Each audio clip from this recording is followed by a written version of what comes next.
Hey guys, another run done. It was meant to be a half PB attempt with about 5-6k, and I decided to pivot, change the plan. I was getting a few hot spots in my feet, and I couldn't bring my water. Got a bit hot. These are all probably excuses, but I thought about the bigger picture. My training block, my big marathon training block starting in a week or two, so I didn't want to do any have any issues rolling into that, so my hot spots would have become blisters. I probably would have been dehydrated by the end, which would have took a couple of days to recover from. So pivoted, so I did a 10k at the goal pace, so 5 minutes flat, so per k, which was the half marathon pace goal. Then I sorted my hot spots out, and then I literally did a 5k a bit quicker, so maybe threshold pace. So still got a useful workout out of it. It worked on a bit more of the anaerobic endurance as well for the second half, so 10k plus. So happy with that. I'll put this stuff on the screen and I'll do a bit of a debrief in a minute. Okay guys, so yes, a couple of hours later now, did the run this morning, and back home now, so I started to have a quick debrief. So data's on the screen now of the run. Yeah, so it ended up being a 15k total. The plan was to go out and do a half. A couple of issues flared up, so hot spots on either feet. I was planning on taking my water in my foot belt, which is the first time I'd used that. But I basically chucked the too big of a bottle in the back. As soon as I set off, it was bouncing around, so I literally just dumped it. So I had no water on the run either, so the plan was a half, and then the weather was planning on to be at 13, but about 5-6k in, the sun broke out and it was way hotter than that, and I just thought, stubbornly persist with the original plan, it's not going to do me any good. So I pivoted and thought I'd do a decent steady 10k at the goal pace for the half. Then I'll sort the issues out my hotspot feet. That break would reduce the need for the water, and obviously I changed the route as well. I was planning on going kind of a big circular route away from my house, but obviously at the furthest point I'm a long way away, so I thought if I do come into any issues, then I'm struggling to get back, so I literally stayed a bit closer to home.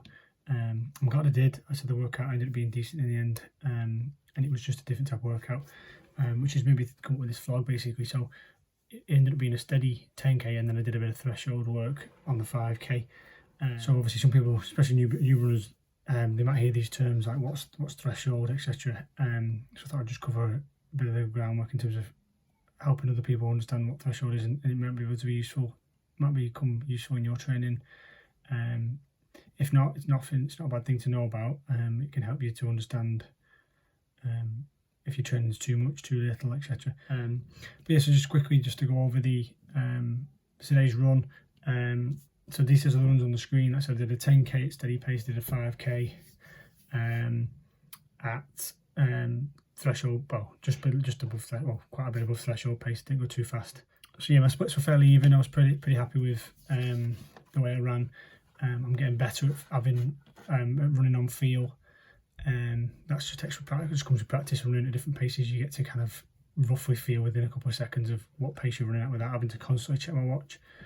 Again, on the screen now, I'll just flick through. There's elevation there, so it wasn't particularly flat, but there was a bit of up and down on the route. My pace was fairly consistent. My cadence, I've been working on that recently, just trying to keep that up to above 170. I'm quite a tall person, so I find high cadence quite hard to come by, but I've been working on shorter steps, quicker turnover.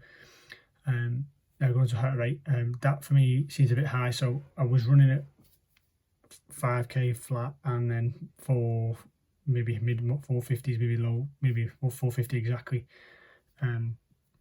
whereas my threshold pace is 440 and 160. So obviously Chorus used an algorithm to use my previous training as a guide. So when I'm running at 440, I should be roughly 160 heart rate.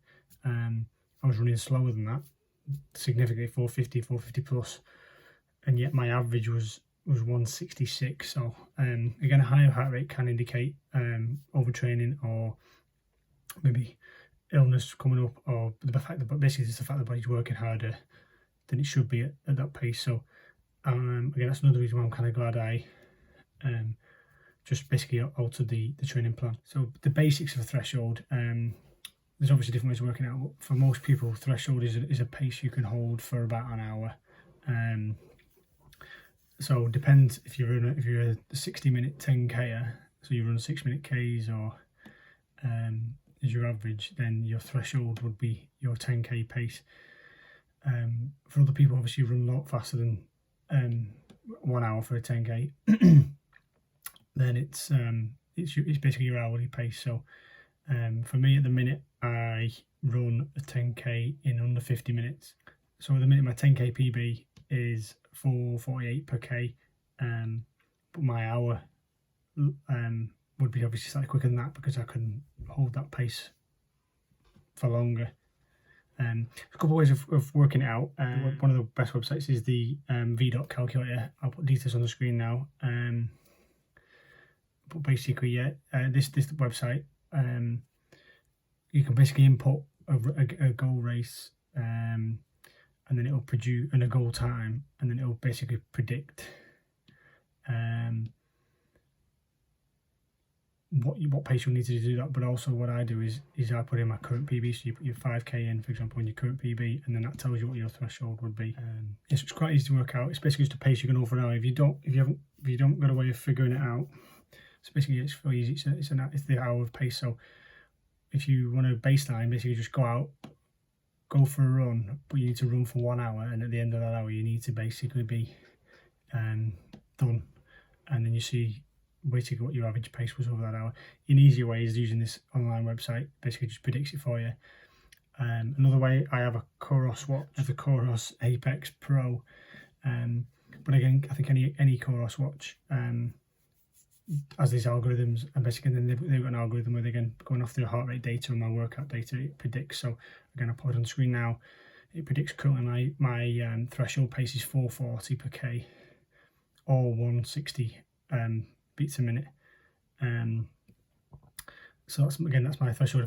So a threshold is your aerobic threshold. Basically, it's the limit your body can work aerobically before it transitions into anaerobic, and therefore lactic acid starts to build up.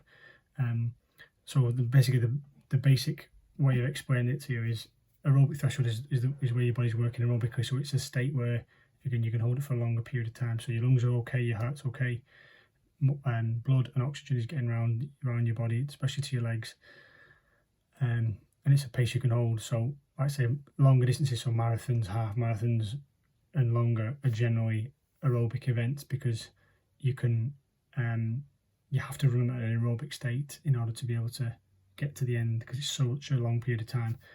Whereas 5Ks, 10Ks and less are generally considered anaerobic events, because, again, for most people, because your time would be lower than threshold, i.e. faster than threshold, i.e. therefore you're in an anaerobic state, and that's why you can't hold it for so long. Those that have run, say, a marathon and a 5K, they feel completely different. 5Ks, it's always your heart, your lungs that are burning during the entire event, whereas for a marathon, it's generally you don't feel fatigued aerobically, but you'll feel legs and muscles get fatigued just because of the time you're on your feet for. So that's the basic level of what a threshold training is, what aerobic threshold is. So then what is threshold training? It's basically you work just above that level. So for me, mine's currently 440 per K is my threshold. If I run at 442, 445, 450, around that, 455 maybe, around that, just above it, i.e. just slower than my threshold, then I'm working at pushing that threshold back a little bit, so I can run gradually over time. I could run, that would come down, that 440 threshold would probably drop to 438, 435, meaning I can run faster and still be in aerobic state, and therefore hold that pace for longer. That's why it's kind of seen as a good window to training. It allows you to run faster and longer at the same time, but obviously it takes time. It doesn't just come overnight. You don't just go on a couple of runs and expect to run super fast for a super long period of time. But as well, working anaerobically, so getting used to, again, flushing the lactic acid out your body. So I tend to have a variety in my training. I do some long runs aerobically, I do some short runs anaerobically, so 5K, 6K, 7Ks, and then I even do some really short ones like VO2 max pace, which is really, really fast. can only hold for short periods of time, and all that together gives me an holistic fitness, aerobically and anaerobically. And my marathon training box coming up, as you're aware, and I can't really do that well if only one of those two areas is strong. So that's basically a nutshell of what threshold training is. I do incorporate in my training. I do find it useful. It's hard though, because sometimes you won't see the benefit initially. You might think, oh, this is all right. This is kind of comfortably uncomfortable. It's not like, say, really fast, like 5k pace. It's not easy pace either, where you can have a conversation. It's kind of in between, steady pace. So yes, basically in that little window of being comfortably uncomfortable, but you don't get the initial, you don't see the immediate effects of it either. You only see it maybe if you then do like maybe a max effort or a race pace effort, and you'll suddenly realise it feels a bit easier, or you can run that a little bit quicker and it doesn't feel any worse. If that makes sense. So it's kind of the it's kind of like a silent partner. You're doing it and it's making all these benefits, but you don't see it until you need to kind of do your best effort, and then you'll suddenly see the benefits of all your little bits of training. Today's question, if you want to pop in the comments, who's used threshold training, have you found it beneficial? So yeah, anyone who's an experienced runner or who's dabbled in threshold training, please drop in the comments and share with other viewers in terms of any nuggets of information, how you incorporate threshold training, how often you're on a threshold run. I say I'm aware that the Ingebrigtsens use it quite strong. They're probably the most famous proponents of threshold training. So it's the Ingebrigtsen family. They're from Norway. They're some of the best middle distance athletes, and I know a large portion of their training is threshold. So maybe 80% or more of their weekly running is threshold. So they're running just below, are you just slower than where their body would jump into anaerobic. And obviously there's just one example, and obviously really elite anyway, so maybe take it with a pinch of salt. But again, it's kind of becoming more and more prevalent that people are aware that training in that little window gives you big benefits in terms of long-term benefits. Running slow all the time doesn't particularly work. Running fast all the time obviously doesn't work. You could get injured, etc. So threshold seems to be one where you can. But yeah. If you want to drop in the comments if those have had more experience than I have. I work with it now. I do maybe 1 or 2 a week at that pace. Maybe one slow over weekend, one threshold during the week, and probably one faster one, shorter distance, etc. So yeah, drop in the comments if you've had more experience than me. Obviously share with other people your likes and dislikes for threshold training. Do you use it? Have you never used it? Maybe looking to try it now. Let's get a discussion going. But yeah, any questions, drop them in the comments and I will reply to any comments and questions. Thanks for watching all the way through. I hope that's given you a bit of information in terms of what threshold training is.